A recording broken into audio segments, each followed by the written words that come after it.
त्या किल्ल्याच्या पहिल्या पायरीचं पूजन केल्याची सुरुवात होते. काय संकल्प असणार आहे विधानसभा निवडणूक तोंडावरची आहे?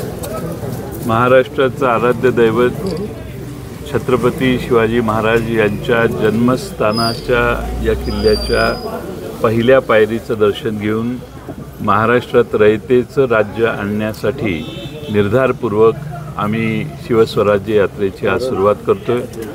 महाराष्ट्रात जे महाराष्ट्रातल्या सरकारने प्रचंड गोंधळ आणि प्रचंड भ्रष्टाचार महाराष्ट्रात जो माजवलेला आहे त्याचं खरं बेगडू स्वरूप महाराष्ट्राच्या समोर मांडण्यासाठी आणि रयतेचं राज्य ज्या आदर्शपणाने चालवायचं आहे स्वप्न महाराष्ट्रासमोर योग्य पद्धतीनं मांडण्याचं काम ही शिवस्वराज्य यात्रा महाराष्ट्रभर करेल. महाराष्ट्राचं जागरण करेल. महाराष्ट्र संपूर्ण महाविकास आघाडीच्या मागं आहे. राष्ट्रवादी काँग्रेस, शरदचंद्र पवार पक्ष आणि पवार साहेबांच्या मागं आहे आणि यामुळं महाराष्ट्रात डॉक्टर अमोल कोल्हे आणि महाराष्ट्रातले सर्व नेते हे महाराष्ट्रभर भ्रमण करून महाराष्ट्रातल्या सर्व मतदारसंघात जाणार आहेत. लोकसभेच्या निकालाचा परिणाम विधानसभेच्या निवडणुकीवरती होईल असं तुम्हाला वाटतं का? कारण यात्रेच्या माध्यमातून तुम्ही लोकांपर्यंत जाणार आहात. 2019ला सुद्धा राष्ट्रवादी काँग्रेसनं अशाच पद्धतीची एक यात्रा काढलेली होती. त्याचा परिणाम विधानसभेवरती पाहायला मिळाला. का नक्की संकल्प असणार आहे की जेणेकरून विधानसभा महाविकास आघाडीच्या हातामध्ये राज्य हातामध्ये? महाराष्ट्रातल्या जनतेने लोकसभेला कौल दिलेला आहे की हे महाराष्ट्रातलं आणि दिल्लीतलं सरकार आम्हाला नको आहे.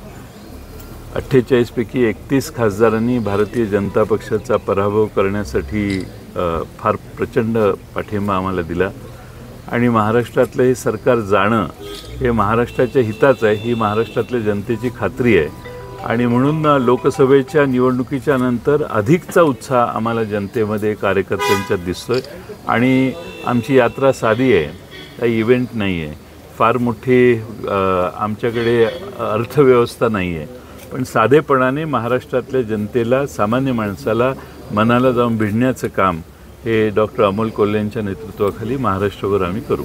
दुसरीकडं तुमचे आधीचे सहकारी मात्र आता 2 वेगवेगळे पक्ष झालेले पाहायला मिळतात. त्यांची सुद्धा जनसन्मान यात्रा पाहायला मिळते. बस आहे, बसला सुद्धा गुलाबी कलर पाहायला मिळतोय, सगळीकडे गुलाबी रंग केलेला आहे. त्याचा काही परिणाम पाहायला मिळेल का? आम्ही जनतेचे रंग घेऊन चाललेलो आहोत. जनतेच्या मनातला जनतेच्या विश्वासाचा जो रंग आहे त्याच्यात वैविध्य आहे, त्याच्यात मोनोटोनसपणा नाही आहे आणि जनतेची दुःख, जनतेचा आनंद, जनतेत समरूप होणारी आमची यात्रा आहे. त्यामुळे त्याला जनतेपासून वेगळं करण्याची, विशिष्ट रंग देण्याची आम्हाला आवश्यकता भासत नाही.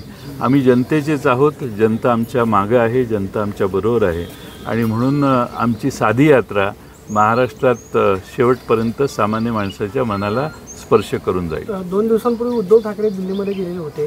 अशी एक चर्चा आहे की महाविकास आघाडीचं मुख्यमंत्री पदाचा चेहरा म्हणून उद्धव ठाकरेंच्या नावावरती चर्चा झाल्याची माहिती मिळते.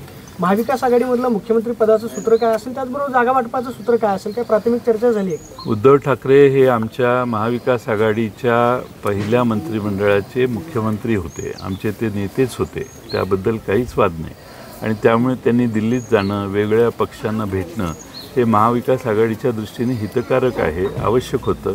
ते जाऊन आले याचं आम्हा सगळ्यांना समाधान आहे आणि आम्ही एकत्रित एकसंघपणाने उद्याच्या निवडणुका लढवणार आहोत. जागा वाटपाबाबत काही चर्चा झाली? जागा वाटपाबाबत चर्चा नाही आहे, अजून सुरू नाही. पहिला एक फेरी परवाच झाली. आता पुढच्या फेऱ्या लोकसभेच्या अधिवेशन संपल्यानंतर चालू होतील. शिरूर लोकसभा क्षेत्रातील किती विधानसभा खरं तर राष्ट्रवादी लढणार आहे महाविकास आघाडी?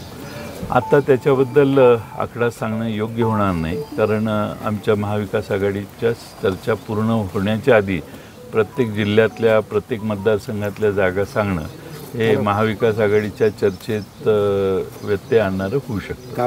तिथले स्थानिक आमदार अतुल बेनके पुन्हा राष्ट्रवादी शरद पवार गटातील अशी सुद्धा चर्चा, यात काय तथ्य? असं मी ऐकलेलं आहे. म्हणजे येणार आहेत? मला भेटलेलं नाही, त्यामुळे माझा काही संपर्क नाही. जर येणार असतील तर पक्षात घेतल्या जाणार का पुन्हा? अशा जर तरच्या प्रश्नाला छत्रपतींच्या किल्ल्याच्या या पहिल्या पायरीवर उभं राहून उत्तर देणं हे मला योग्य वाटत. गेल्या वेळेला पवार साहेबांचं त्यांनी स्वागत केलं होतं, ते म्हणजे मी आमदार असल्यामुळे केलं. तुमचं स्वागत केलं त्यांनी अतुल बेनकेंनी? फोन वगैरे अजून तरी नाही. तुम्ही तुमच्या डोळ्या देखत जे काय होईल ते आहे. आमचा हे आहे. मी काही कोणाला खाजगीत भेटत नाही आहे या दौऱ्यात, त्यामुळे अजून तरी नाही आहे. आणि मला वाटतं की आम्ही राष्ट्रवादी काँग्रेस पक्ष, शरदचंद्र पवार पक्षाच्या कार्यकर्त्यांचा हा मेळावा बोलवलेला आहे. आमचे मित्रपक्षही काही प्रमाणात त्यात सहभागी झाले तर त्यांचं स्वागत आहे. पण जे आमच्याबरोबर नाही आहेत ते येतील अशी अपेक्षाही आमची नाही. शिवस्वराज्य यात्रेची पर्व 1ची यात्रा आणि आत्ताची यात्रा काय फरक वाटतो, बदल काय वाटतात?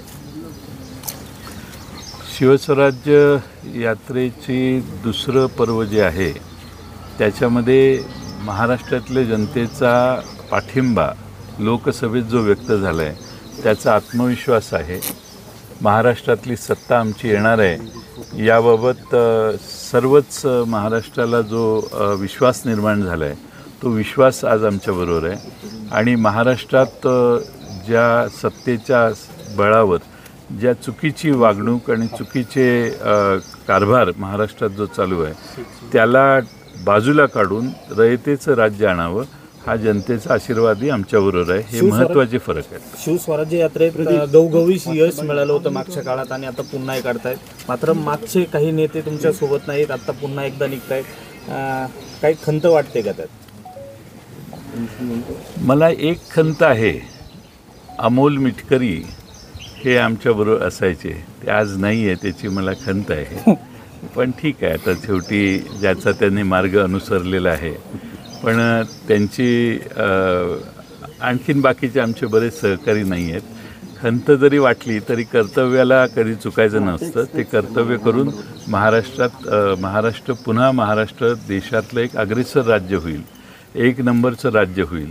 या युतीच्या काळामध्ये महाराष्ट्रात आम्ही गुजरातच्याही खाली गेलो.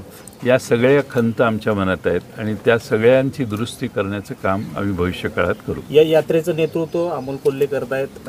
पुढच्या काळात हा महाराष्ट्राचा एक नवीन वेगळा चेहरा राहणार आहे अशी एक चर्चा आहे. काय गणित राहतील? हा नवीन आणि वेगळा नाही आहे, हा आमचा चेहरा आहे. आणि हा वेगळा नाही आहे, सगळ्यांचाच चेहरा आहे. दिल्लीच्या राजकारणातून ते महाराष्ट्राच्या राजकारणात प्रमुख पदांवरती दिसतील का?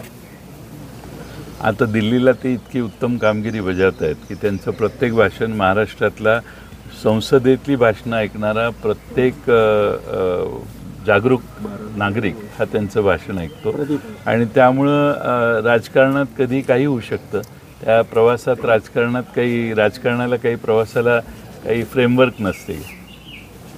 देवेंद्र फडणवीस बोलताना एका सभेमध्ये असं म्हणाले की उत्साही कार्यकर्त्यांनी नाराज होऊ नका, 2 महिने द्या, 2 महिन्यामध्ये तुम्हाला सत्ता आणून देतो. आता ते सत्तेमध्ये आहेत, उपमुख्यमंत्री पदावरती आहेत. सत्ता असूनही सत्ता नसल्यासारखे त्यांना वाटते असं तुम्हाला वाटतं? असाच त्याचा अर्थ आहे की सत्ता आणून देतो.